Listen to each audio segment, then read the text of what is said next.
सुनीता सिंह ने लिखा है, प्रणाम गुरुदेव, बीइंग या प्रेजेंस और ताओ में क्या संबंध है, कृपया कुछ कहें।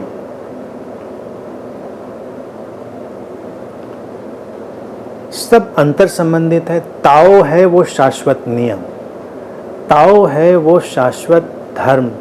धर्म भारत में हम किसको कहते हैं? जिसने सब कुछ संभाला है, जिसने सब कुछ को धारण किया है, वो है धर्म। ताओ है शाश्वत धर्म। उस शाश्वतता से ही प्रकट होता है हमारा होना, आवर बीइंग। उसी से प्रकट होती है हमारी प्रेजेंस। अगर वो शाश्वत स्रोत पीछे ना हो तो ये बीइंगनेस भी ना हो और ये प्रेजेंस भी ना हो।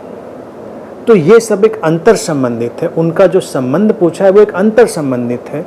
एक है अज्ञेय की स्थिति और बीइंग वो अज्ञेय के द्वार पर खड़ी हुई अज्ञात की स्थिति। बीइंग पकड़ में आने लगती है ना, ताओ पकड़ में नहीं आता।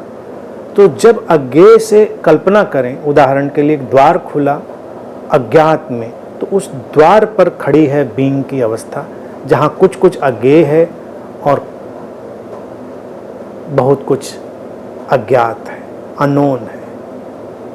इसीलिए बीइंग रहस्यमय जान पड़ती है। फिर प्रेजेंस अज्ञात और ज्ञात के द्वार पर खड़ी हुई है। जैसे कि अननोन में एक द्वार खोल दिया जाए, अननोन और नोन के सीमांत पर, उनके थ्रेशोल्ड पर एक द्वार खोल दिया जाए, वो है प्रेजेंस। क्योंकि प्रेजेंस और विजिबल हो जाती है, प्रेजेंस और पकड़ में आने वाली हो जाती है, जिसमें बहुत कुछ अनजाना है और बहुत कुछ जाना है। इसीलिए हम किसी की प्रेजेंस अनुभव कर पाते हैं।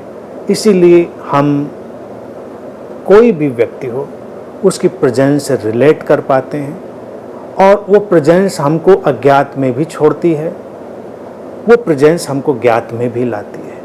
तो ये बस कुछ पायदान है समझने के लिए, बस केवल उदाहरण समझने के लिए होता है। समझ रहे?